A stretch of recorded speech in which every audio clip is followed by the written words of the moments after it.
Hello there, this is Dr. Kim with my teaching assistant Bear here to talk to you today about what I'm calling the ancient Greek Enlightenment. As usual, this is for my ancient Greece class, although in the great spirit of democratic Athens, anyone who wishes is welcome to observe this. So, Bear will come or go as she pleases and give her advice accordingly. Why am I calling this the Greek Enlightenment, and what is this referring to? Well, this is the period roughly from, I'd say, the middle of the 5th century BC, although arguably beginning much sooner, well into what's called the Hellenistic age, into the 4th century and beyond. Although most of the innovations that I'm going to be talking about seem to have come around or been developed in the 5th century.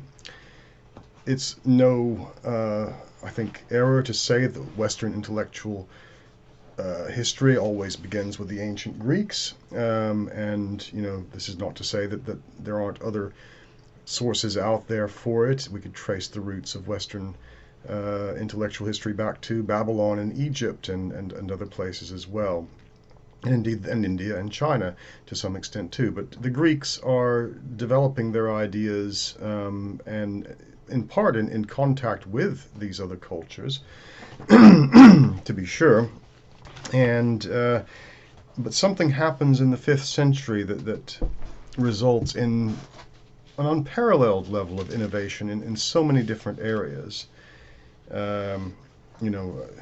Talk about what these are in a moment. So, there are scientific advancements going on during this time. I've talked about some of these things before.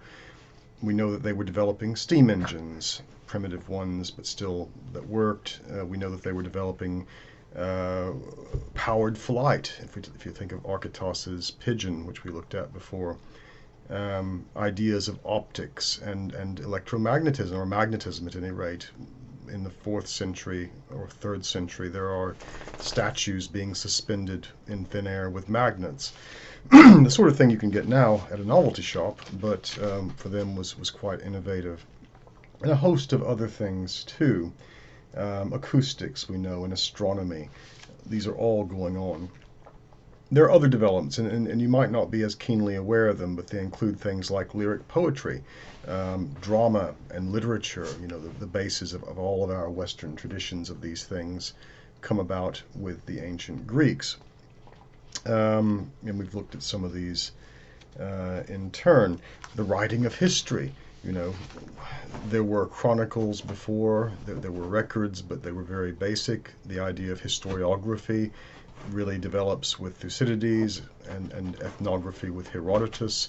These are the foundational skills that you all as historians now take for granted. Arguably the greatest prose achievement in philosophy is the result of Plato. And thanks to, and it's no accident that we distinguish between those pre-Socratic philosophers and the ones that come after, because it is a step change when we get to Plato, or Socrates and Plato, including the development of a number of different branches of philosophy that are still with us today. So materialism and idealism, these are still very much around. Epistemology, this is how do we know what we know. It comes from the Greek word episteme, which means knowledge. And it's quite relevant to historians. Where does this information come from? How do you know this is valid? Empiricism, which says that knowledge, that all the knowledge comes through the senses. And then there's rationalism, which says that it's a matter of reason. The senses confuse us. Ethics, right? Socrates develops, and Plato through Socrates develops an ethical theory, and then other philosophical schools pick up on this later on, like the Stoics and the Epicureans and the Cynics. So, what is the importance of philosophy, given that most people, know nothing about it? It still has an impact on decision makers and on a range of people, because it gets you thinking about how does the world work? How does the cosmos function, and what are our ethical obligations? These are highly relevant points that are still with us today. Greek thinkers had a profound impact not only on scholarship but more directly on the political arena. Many philosophers advised kings and governments, and even a few of them becoming rulers of city-states. So it's not merely the realm of theory, the Greek word is theoria, but praxis, practicality, practical application that philosophy gets put to. All this is going on. The 5th century BC in Athens in particular, but not just in Athens, seems to have been a hothouse of innovation. I think we can trace part of this to the Greco-Persian Wars. That makes sense. The Greeks had to innovate in order to defeat the Persians, although they had a lot of things already in their favor before that. So that's quite important. But then the Peloponnesian Wars as well. And I'm not saying that some of the ideas and advancements might not have been made without warfare, but the amount of resource put into conflict seems to fuel innovation, although, as I say, it's not the only route. But I dare say it's the sheer amount of wealth as well that's concentrated in Athens as a result of her empire that allows certain individuals like Plato, but not just him, to innovate in a range of different areas. And think about the city Dionysia as well. We saw with, in praise of Dionysus and the development of drama. Because this becomes a competition, and because as a society they decided to invest in it, we get innovations in drama that, again, we take for granted today and haven't really improved upon a great deal. There are other areas too, medical science. That's the postman coming in, and Bear has given her advice. We'll move on now to the new learning and what I mean by that. So, as I was saying, there's something we call the new learning in this contrast with the old learning. You can think of like new comedy and old comedy as well. It's not exactly a perfect comparison. But I'll talk about the new learning in a moment. I want to talk about the old learning first. So what was education like in Greece prior to about the 5th century BC? Well, it was almost exclusively an upper class phenomenon. So, and it consisted, for the elites mainly, exercises in gymnastics, horseback riding, javelin throwing. What they call gymnastics, consists of a wide range of activities that you do naked. That's where the word comes from. Gymnos means naked. So exercise, athletics, we might call it, of all sorts, and music. What does music mean? Well, it literally means the things covered by the muses. So not just what we think of as music, like song and that sort of thing. It includes history, it includes some geometry, mathematics, and poetry as well, and what we think of as music too. Quite a range of things. But this was not to make the upper class elites, proficient in writing songs or performing them, or experts in poetry. It was sort of to polish the mind, to give them that sort of, we might contrast it with a public school education in this country, or going to one of the the elite institutions, to give you a kind of liberal arts background so that you can talk to other people about the same sort of things. They would have read Homer, they would have read Hesiod. So for the mind, music, what they called music, and for the body, athletics. And athletics, of course, for the elites are about preparation for war. We think of the hoplites as citizen soldiers, but the hoplites were actually an elite bunch. They weren't representative of the majority of people, and they saw themselves as a kind of separate class, a kind of upper middle class, a gentry, if you like, and then sort of ranging into the aristocracy as well. So the old education is in some respects a remnant dating back to the time of the Homeric Greeks, and it would have been the kind of education we'd expect, again, upper class individuals to have had. The old education is discussed at length in Plato's Republic, and his Protagoras, his Crito, Theaetetus, and the Laws. I put references in that as well. Now, obviously, that level of education wasn't readily available to the vast majority of people, and even if they could afford it, many of them wouldn't have seen the value of it or much usefulness in it. But in the 5th century, we get a demand, or there occurs a demand for some kind of education for the majority of people, and it seems to have been a byproduct of democracy in Athens in particular. So the transition to the democratic education, as it's sometimes called, appears to have been sparked to the greater extent by social and economic causal factors. Trade increases in the 6th and 5th century. I've said Athens was a trading empire before it was even a proper empire.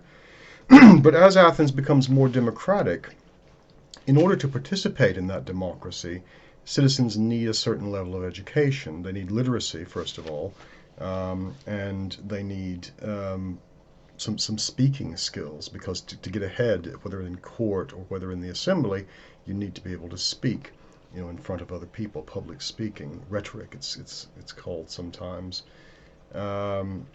And I've said that for the Athenians, democracy can sometimes be considered the aristocratification of a wider level of society. So a kind of watered down version of the level of education available to the elites now is available to everyone else. Again, at a cost. It doesn't come freely, at least not in Athens.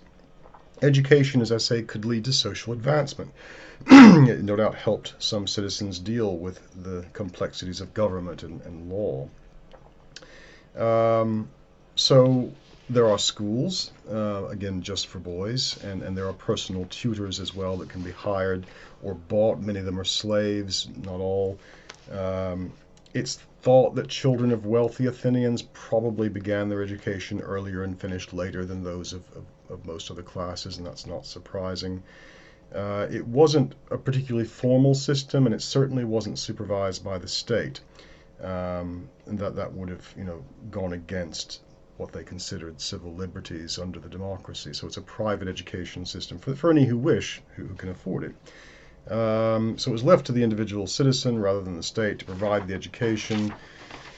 And so there were paid tutors in writing and also in music and other things, wrestling even.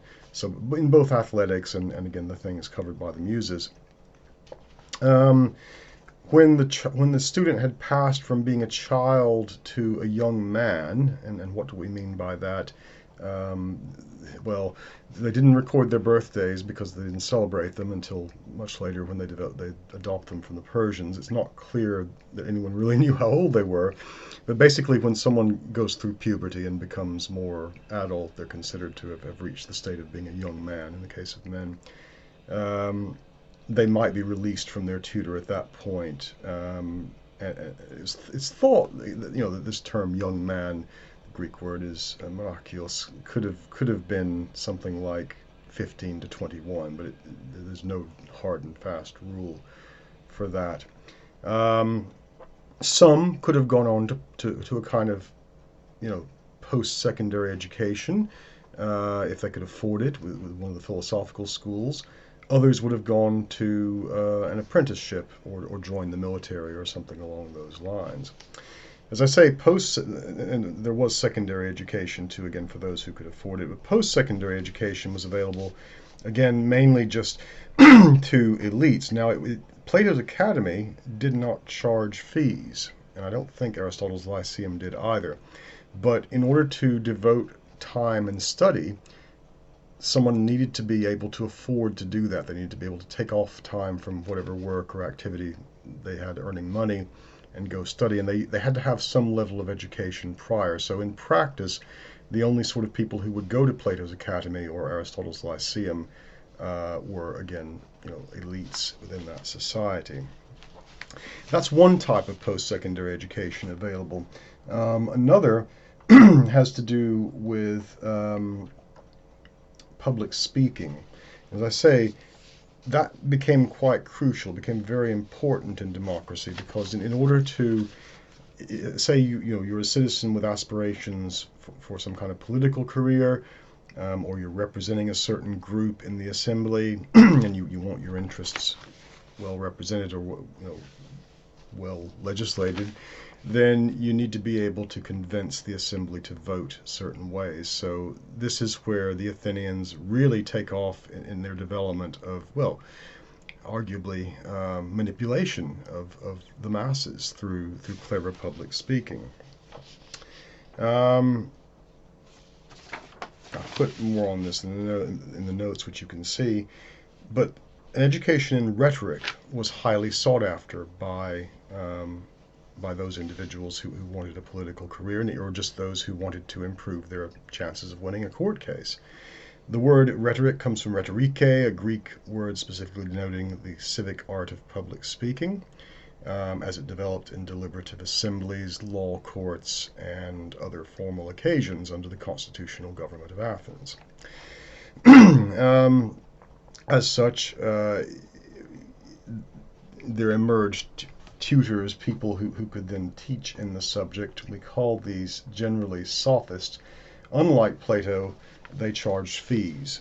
So the sophists were traveling public speaking teachers that believed anyone, or we don't want to generalize 100%, but more or less consistently they say that regardless of natural ability, anyone could benefit from speech instruction. Some of them claimed to teach virtue.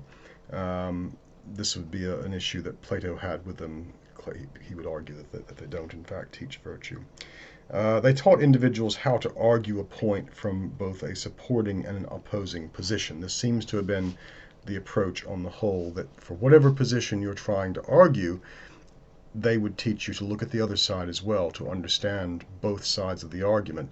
Not necessarily to change someone's mind, but to be prepared for what the opposition might say. The sophists also seem to have believed that language could never be objective, since it was too culturally symbolic and emotionally charged to have definitive meaning. We know this leads, unfortunately, to something sometimes called moral relativism. We'll come back to that in a bit, but they seem to have regarded language as a tool that could be used to shape the world. We know about a number of sophists by name. Not a lot of their works survive.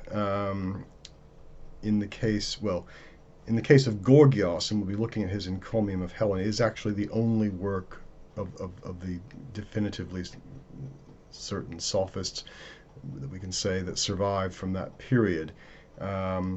Of the three that I'm going to talk about in a moment, Protagoras we only have fragments of. Socrates we have speeches from, but they're mostly forensic speeches. They're good examples, though. And we can find other examples of sophistic type argument in the forensic speeches, because most of those speakers were trained in rhetoric.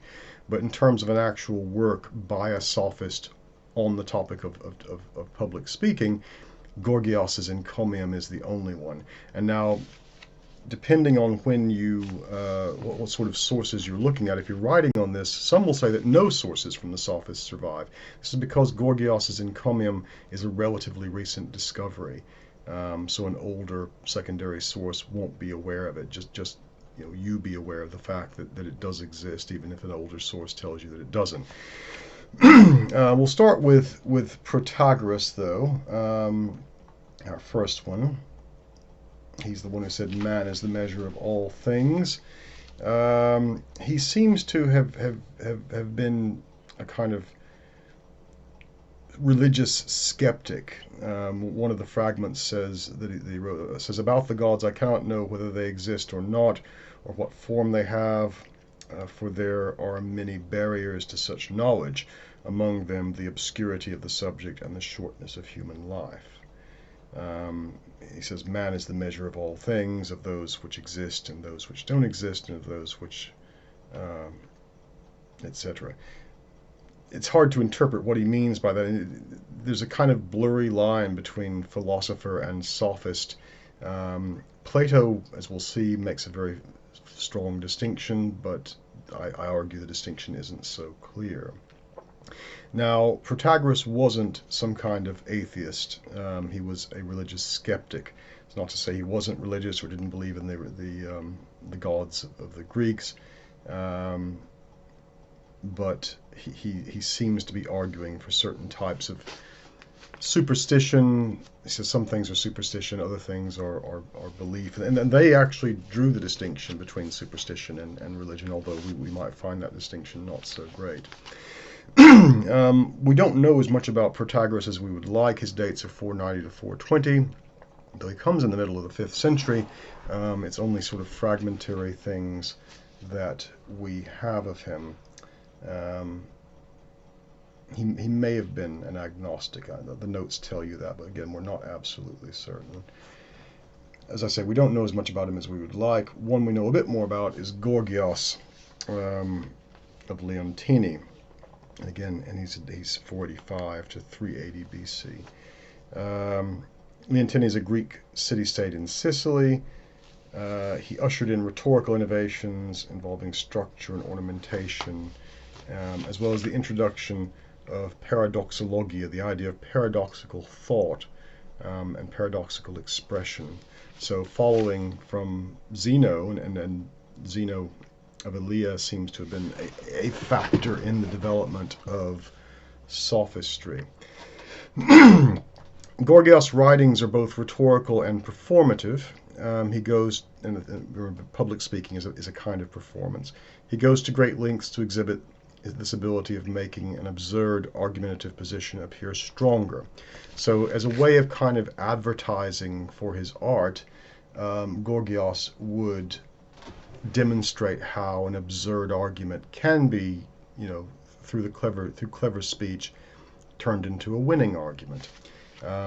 This is making what would be considered logically the weaker argument out to be the stronger. We have some other fragments of his, and there appears to have been a treatise that he wrote,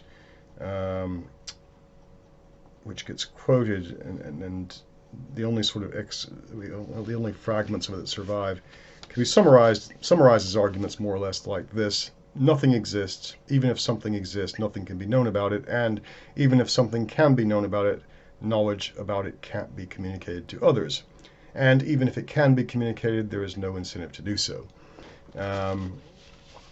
One concept that we get during this period, and the Latin term is reductio ad absurdum, a reduction to absurdity, is the way that an argument can turn quite absurd, even following a kind of logical course. That argument about nothing exists, or if it does, we can't prove it, that's considered to be a kind of ironic refutation of Parmenides' thesis on being. So this is Gorgias reacting to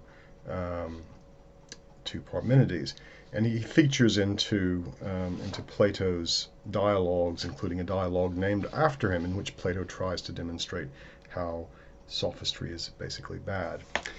The source that we have, the one that does survive, the only really source of the sophists that survive from this period, is Gorgias's Encomium of Helen. And in that, what he has done, and we'll look at it more carefully in the seminar, is to take an argument that most people considered, quite clear, quite straightforward, although it's not really when you think about it, that Helen of Troy was to blame, or Helen of Sparta was to blame for the Trojan War. Of course, the gods had something to do with it, so is it really her fault? But he takes up that position, but he takes up several positions and argues ultimately it's not her fault, and if she was persuaded, by Paris, then that only goes to demonstrate that just how powerful persuasion is. He compares it to like the way that persuasion, the way that clever speech works on the mind, is like the way that drugs work on the body. And you can think about this yourself, because I think it is quite an apt comparison, and Plato would agree with that. I'll come back to him and some other things about non-logical arguments in a bit. The next one I want to mention is Isocrates. There's some uncertainty as to whether or not he was a sophist. He was probably the most influential rhetorician in Greece. He had a school of rhetoric, but again, it gets vilified by Plato, who didn't like the sophists. He's highly critical of them. Because Plato attacks the sophists, Isocrates' school of rhetoric and philosophy came to be viewed as an unethical and deceitful institution. Yet many of Plato's criticisms are hard to discern in the works of Isocrates that survive. And at the end of his Phaedrus, Plato even has his narrators praising Isocrates, although this may be sarcastic. Isocrates saw the ideal orator as someone who must not only possess rhetorical gifts, but also possess a wide knowledge of philosophy, science, and the arts. The orator should also represent Greek ideas of freedom, self-control, and virtue. He himself apparently was a weak speaker, but a very good writer, and he wrote speeches for other people. And I'll put some more in the notes about him, which you can have a look at as well. But I want to talk about Plato's criticism of the sophist, and this is why we think, and we use the term sophistry today to refer to some kind of clever but silly argument, or a way of convincing someone, of something that's wrong. It gets this reputation thanks to partly to Plato. I'm not sure it's entirely undeserved. I think some sophists were morally bankrupt individuals, but as I say, the distinction between a sophist and a philosopher is more blurry, I think, than Plato would like us to believe. So Plato's criticism of the sophist, he expresses his disdain for false rhetoric by likening it to flattery. He says it's persuading people to do false arguments by flattering them, essentially. He offers an account of good rhetoric that can persuade the listener's soul to know transcendent truth. He believed that he wrote the type of rhetorical speech taught by the sophists was false, because they didn't try to persuade people of transcendent truth or to be good. He distinguishes between philosophy and rhetoric, characterizing Gorgias in particular as an orator who entertains his audience with his eloquent words, but who believes that it is unnecessary to learn the truth about actual matters when one has discovered the art of persuasion. Aristotle's also critical of Gorgias and other sophists. So there seems to have been a kind of convention amongst schools of philosophy to condemn the sophists. But what's the difference between them? So, okay, a sophist is skilled at arguing either side of an issue successfully. So is a philosopher. We'll see that Socrates, or Plato's Socrates, uses techniques that are strikingly similar to those used by the sophist. What is the difference? Well, remember, Plato believes in transcendent absolute truths, and a philosopher should know these, and so should always be arguing for the truth rather than simply to win an argument or to persuade. Like I say, if we look more closely, we could probably say that there's not that much difference between the two, just sort of different philosophical positions. This is a quote from Plato's Gorgias. He writes, "Rhetoric seems to me, then, to be a pursuit that is not a matter of art, but showing a shrewd, gallant spirit, which has a natural bent for clever dealing with mankind, and I sum up its substance in the name flattery." Well, now you have heard what I state rhetoric to be, the counterpart of cookery in the soul, acting here on that, as that does on bodies. So again, he compares sophistry to drugs as well. And I put in some other examples or some other notes about his criticism. Again, I think we have to look at each individual sophist and think about, whether they are in fact simply trying to win an argument or whether they're putting forward a philosophical position that's valid. But we can talk about the sort of things that the sophists taught, and there are two modes of sophistical argument, known as eristic and allergistic. Eristic comes from the Greek word eris, meaning strife or to wrangle, to fight. It refers to a type of dialogue or argument where the participants do not have any reasonable goal. The aim is, apart from the aim is simply to win. Pardon me, not to potentially discover new truths or probable answers to any specific question or topic. A forensic speech is really meant to be about discovering the truth, but most of them, I'd say, or if not all, take on the eristic mode, which is the combative, strife-ridden approach aimed simply at winning. And this was Plato's criticism of this. He satirizes the eristic form in the Republic and the Euthydemus. So yes, a lot of sophistic argument is eristic, combative, about winning. And you might think, because people still study this stuff, lawyers study this today. They're not the only ones. Politicians, who are often lawyers as well, study this in order to win. Think about political speeches and debates in particular, when it's not really been about coming to the truth or discovering some new thing. It's about winning, and it becomes combative. It becomes, think of Donald Trump debating with Hillary Clinton and how he sort of menaced her by walking around her. That's an example of the heuristic approach, or one type of heuristic approach.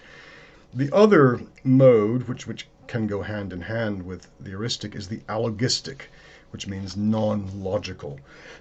So it's an argument based on illogical premises, and thus normally reaching illogical conclusions.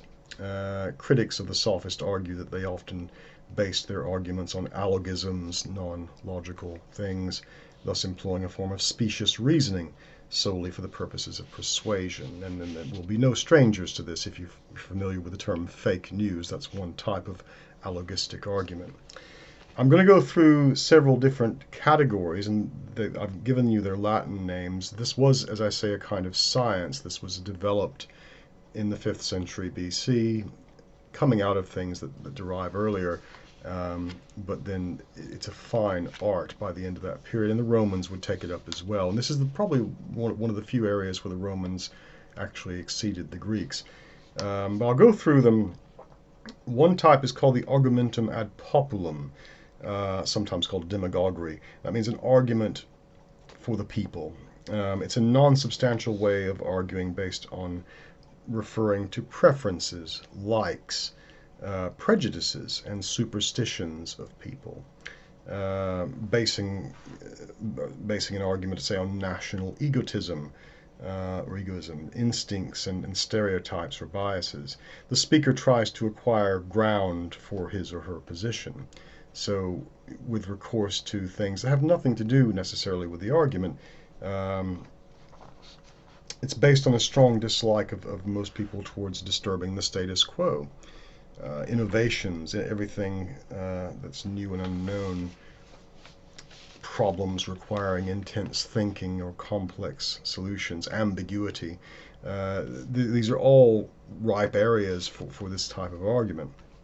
So I'll give you an example, and I've put a number of examples in the notes, but an example might be where a speaker says, "You're all perfectly aware that X, Y, or Z are a band of thieves and liars from the beginning, and that will never change. So I would be better off. It would be better if they were, went away and never to return." So that's just vilifying the opponents without actually approaching the argument.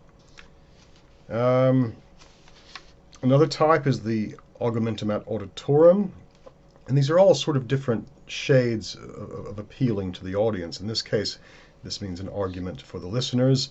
This is an heuristic trick used in public discussions based on giving arguments meant to give the approval, to give us the approval of those in the auditorium, those listening, and hence create a pressure on our opponent. So an example might be, "Just look at him, what a rude person. Didn't even say hello when he entered the room." Right? It has nothing to do with the argument whatsoever, but it sort of disposes the listeners against the other speaker. And there are many other examples of this that you could find. Another is the Argumentum Contrario. This is an argument based on extrapolating a thesis to an incorrect conclusion. So an example might be, "The law says it's irrelevant whether you use a black or a red car. That means that driving a green car is illegal."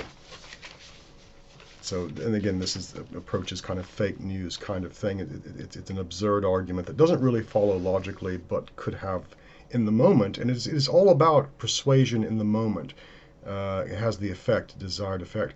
Think about how certain newspapers print false headlines, demonstrably false headlines, and then have to retract them sometime later. But the false headlines come on the front page. They've had that effect. People will believe them. Even after a retraction is printed, buried deep on page 5 or 6 or later, people are still affected. So it's about having that impact in the moment. And they recognize, the sophists understood, this is a psychological trick. Another type is the argumentum ad numerum. This is a logical error, essentially, but it's closely tied to the argumentum ad populum, committed whenever someone claims that the legitimacy of a viewpoint is directly proportional to the amount of people supporting it. Right? So just because a lot of people believe something, doesn't mean it's true, and in fact it's often not true, but it's the sort of thing that a clever speaker can play on, the fact that they believe something along those lines. Another one is the argumentum ad absurdum, an argument to the point of absurdity. It's an argument claiming that an unavoidable consequence of accepting one statement is accepting another statement, which is either immoral or absurd. And this one has been widely used. I'll give you the example here. The example is that by accepting homosexuals, people will soon start accepting pedophiles and necrophiles, which isn't the case at all. But this was an argument used by opponents of equal rights for LGBTQ plus people, going back as far as, at least as the 1970s, if not earlier. If we accept these things, then we'll open the floodgates to pedophiles and necrophiles and bestiality and all sorts of other stuff. No connection whatsoever to homosexuality, but that popular, that plays on popular prejudices, misconceptions. It's a non-logical argument. It's an absurd argument, and yet it has the desired effect. Another one is argumentum ad ignorantum, a non-substantial way of arguing, claiming that a thesis is true because your opponent can't justify the opposite thesis. One example might be, someone says, God exists, can you prove he doesn't? It's impossible to prove something doesn't exist. If I wanted to prove that reindeer can't fly, I could take every reindeer in the world and drop them off the Empire State Building, taking notes as each one fell to their deaths. And all I could conclude after I was done is that of the reindeer tested, either those that were tested could not fly or chose not to do so. It's impossible to prove something doesn't exist, but that's the kind of thing that can be used to win an argument. Argumentum ad veracundium, that means an argument about timidity or modesty. It refers to some form of authority not accepted by the other side, that however cannot be negated because of common respect towards that authority or fear of being accused of arrogance. And it might be an appeal to divinity. It might be an appeal, say you're arguing with an anti-monarchist. It might be appeal to the monarch or something along those lines. There are other examples of emotional arguments, in particular, a form of allergism. The argumentum ad bakulam. This is an argument, it means to the stick. And what does that mean? It was threatening the discussant of repercussions that will occur should they not change their way of thinking. It's sort of threatening your opponent. Example might be, by writing such things, you're making liberals look like idiots. Is that what you want? Or you're making conservatives look like idiots. Is that what you want? Threatening something that's probably not going to come to pass. But again, if we think about the murder trial against Eratosthenes, where the death of Eratosthenes, where Ippolitus says, well, if you don't find me innocent, then there'll be a whole range of the city will be flooded with adulterers. Well, that's an absurd argument, but it's a threat. If you don't find me innocent, then the whole city will be ruined. Let's again see these examples of these things in modern politics. Probably the most well-known one, or two of the most well-known ones, are argumentum ad hominem and argumentum ad personam. The ad hominem, you've probably heard of before. That's based on mentioning a discussant's opinions or a behavior not connected with the topic. So again, if this were in the States, it might be that, whilst talking about, for example, drug legalization, it could apply here as well. Someone says, how can I discuss this with a person who considers abortion moral? Right, so this is another opinion of that person, has nothing to do with the current argument, but again, it sets the audience. It could set the audience against them, depending on the audience. Remember when we looked at Aristotle, he said it's important to know what your audience dislikes and what they like and what their views are. Then you can shape your speech to persuade them. Well, this is what sophists do. The other one is the Argumentum ad personam. This is a personal attack instead of a substantial discussion. Often confused with the ad hominem. The ad hominem is really about another person's views, whereas the personam is an attack on them personally, so a threat of some kind, or just name-calling, calling your opponent an idiot, for example. I believe Joe Biden did this to Donald Trump, and not without some justification, but it was still an ad personam argument. These are some of the tricks. There are others as well, but making you aware of these things, I think, is tremendously beneficial, because our politicians, our public speakers, demagogues in particular, populists, like to use these tricks. They are trained in them, they have learned them, some have a natural talent for them, but most have studied them, and they are very, very effective. It's no accident that the ancient Athenians, when they tried to persuade someone to join their empire, especially if that state was oligarchic, they wanted to address the people directly. Think about the Melian dialogue. The Athenian representatives want to go in and address the Melian people, but their government won't let them, because they know the Athenians are skilled public speakers and will use all of these skills and others to persuade the populace to go along with what they want. This is a consequence of democracy in Athens. It's how the elites maintain control. And possibly it's ultimately what is their undoing in the end, but we can decide that for ourselves. Naturally, when you've got this kind of public speaking that is aimed at winning an argument rather than, say, the greater good or social justice, it leads to accusations of moral relativism. And some saw this as a decline in traditional morality. You could see a kind of conservative backlash. Because rhetoric is normally concerned with arguing about opinions, it is the case that positions taken on some issues may be equally valid. Bear has a comment about moral relativism.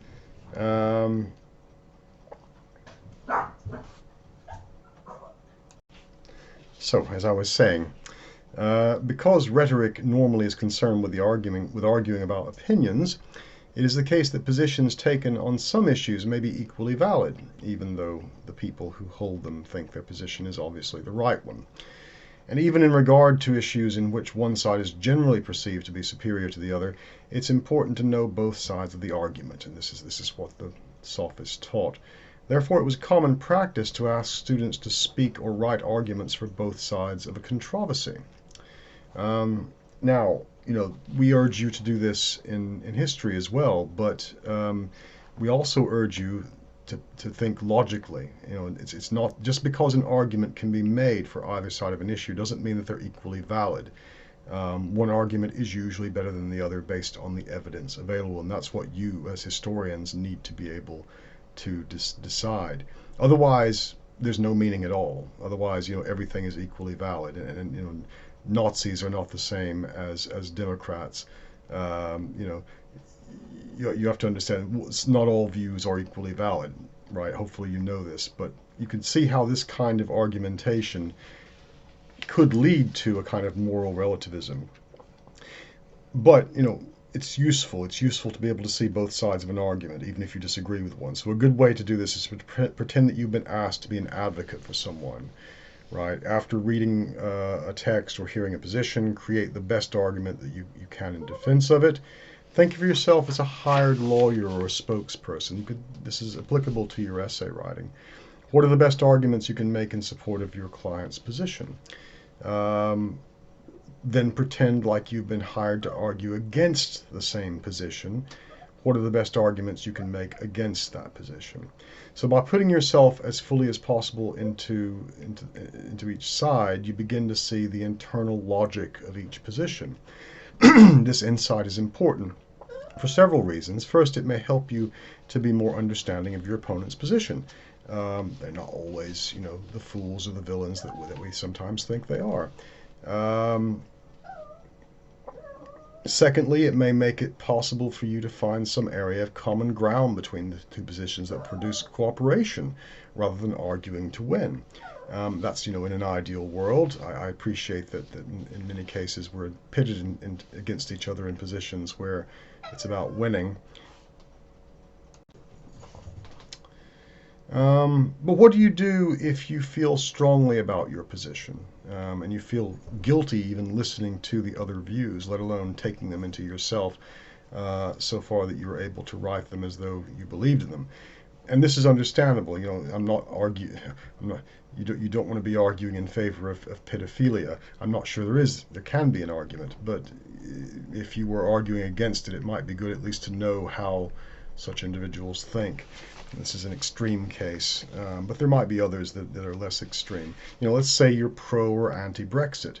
That polarized very quickly. I remember the debate around it, and it's polarized some since then, where you've got two opposing sides that utterly disagree with each other, and the argument becomes non-logical, it becomes emotional, and that just sort of reduces meaning to an absurd extent. Yet, I suspect that is one debate where both sides could have benefited from thinking a bit about what the other had to say, and that some kind of consensus might have been reached had that happened, but it didn't happen. The proponents of either side were so entrenched and resorting to such, strong arguments, heuristic and allergistic arguments, some more than others, but it made rational discourse impossible. So some of Plato's criticisms are quite valid. When you first start doing this kind of exercise, such qualms are common, but it's much better to take the poison, as it were, if that's how you want to think of the other view, on your own time and under your own control than to find it being used against you in the heat of battle when you don't know how to deal with it. That's the benefit of knowing the other side of the argument, to be prepared for when your opponent uses it against you. So you can overcome your qualms by assuring yourself that you are preparing yourself to make an even better argument than if you didn't, if you weren't aware of both sides. Even more important though, from an ethical position, is the value of exploring the other side of the argument. What if your opponents have some truth to their position? Isn't it more important, if possible, to find ways to cooperate than to push toward polarized positions? Polarization leads to all sorts of things, including civil war. It's not a good way to go. Some mutual understanding is a good way to bridge those polarizing opposites. This is not to say that you should compromise your beliefs. Consider places, though, where long-standing animosities are destroying countries.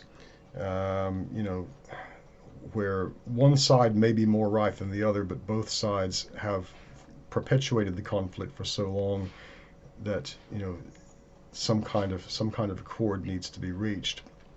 Otherwise, it's just not going to end. A good way to overcome, the kind of fear of listening to the other side is to explore the thing you're afraid of. Perhaps you'll change your mind. Perhaps not. Maybe you'll just come away with a stronger sense of, what you believe. So the other source that I've given you to look at is the Desologo, which means twofold arguments. It is not a source from the Greeks. It comes from the Romans, from their era. Of course, they were very keen on studying rhetoric and sophistry. It summarizes, though, the kind of arguments that we expect to find amongst the sophists from the sources that don't survive. So I've got a quote here from the Desologo. It says, "On the matter of what is good and what is bad, contrasting arguments are put forward in Greece by educated people. Some say that what is good and what is bad are two different things. Others that they are the same thing, and that the same thing is good for some and bad for others. or at one time good and another time bad for the same person. Not that I'm saying what the good is. I'm trying rather to point out that it is not the same thing which is bad and good, but that each is different from the other. They're kind of like logical puzzles or tongue twisters, not tongue twisters, mind-bending type puzzles. They'll give you a headache, some of them, but it's a way of using clever words to point out that reality is not so straightforward. So one example, for instance, used in the Desologo, that points to at least a kind of moral relativism, or at least circumstantial morality, is we say it's not right to lie to your parents. Sure, okay. But what if your parents need to take a medicine and they'll die if they don't, but they don't want to take the medicine? So would it be right to lie to them and give them medicine in their drink? I'm not suggesting you do this, but it raises the question whether that might be morally acceptable to save their lives. Or, for example, we say it's not right to use violence against another person. What if that person has a weapon and they're about to hurt themselves? Could we use, it's not right to steal. Is it right to use violence to stop them from hurting themselves and steal to take away their weapon? There are certain circumstances under which what is considered, morally black and white turns gray. And the sophists are experts at exploiting these things. And as I say, this sort of rhetorical approach can lead to moral relativism. It has been blamed both in ancient times as well as modern for causing a decline in traditional values. It all comes down to what you believe and whether you're just arguing to win or whether you're actually arguing or trying to achieve some greater understanding of the truth. It's a neutral. I think it's sophistry, rhetoric. These are neutral things. It depends on how the person uses them. So they could either be great benefactors of humanity, or they could be weapons used to make one side get in power and to depose another side. It all depends on the users and their views. We have, again, some of Plato's examples of sophistry in his Republic. Or rather, there's the Gorgias, and then there's Thrasymachus. There's Callicles in the Gorgias, another sophist, student of Gorgias. He argues the position of an oligarchic kind of amoralism. He says it's natural and just for the strong to dominate the weak, and that is unfair for the weak to resist such oppression by establishing laws to limit the power of the strong. So I think we could probably find that sort of attitude amongst certain individuals, even in power today. Thrasymachus is another one. Both Callicles and Thrasymachus were real people. Thrasymachus appears in the Republic, and in fact, a lot of the Republic is kind of an argument against his position. He defines justice as what is the good of the stronger. Essentially, it's a might makes right argument, that if someone is powerful enough, they can decide what's just, essentially. And Socrates rather cleverly demonstrates, this isn't actually the case all the time. Socrates points out, well, what if, someone in power makes a mistake and passes a law or has some act undertaken that ends up hurting them? So that's clearly not to their advantage. How is that justice? Again, a kind of sophistic kind of argument, but anyway, it's Plato trying to take down the sophists, which he didn't approve of, didn't like, and Plato's, of course, quite conservative in many respects, although innovative in many respects too. He's part of the upper class elites. He perhaps, and I think he's affected a little bit by the prejudices of his class. So the sophists, might be seen as upstarts, rabble-rousers, new money, that sort of thing. They did, as I say, charge fees, and some of them made quite a tidy profit from this, but people were willing to pay those fees to get this level of education. So I started off talking about the Greek Enlightenment, and then I've mainly talked about sophistry and its development during this period, but it's certainly a byproduct or a product of this time. And as I say, like many other innovations that the ancient Greeks came up with, it's still very much with us. And as I say, it seems to have come about as a result of democracy and a need on the part of elites to be able to dominate it. So think about people like Pericles, Cleon, later Demosthenes, who are effectively the presidents of Athens, or prime ministers, even though they have no such title, because they can always persuade the assembly to vote how they want. And they're not the only examples of such individuals. But populist demagoguery is still very much with us. The sort of arguments that we've gone over are still widely used today. So as I say, this is a tremendously beneficial, I think, education for you all.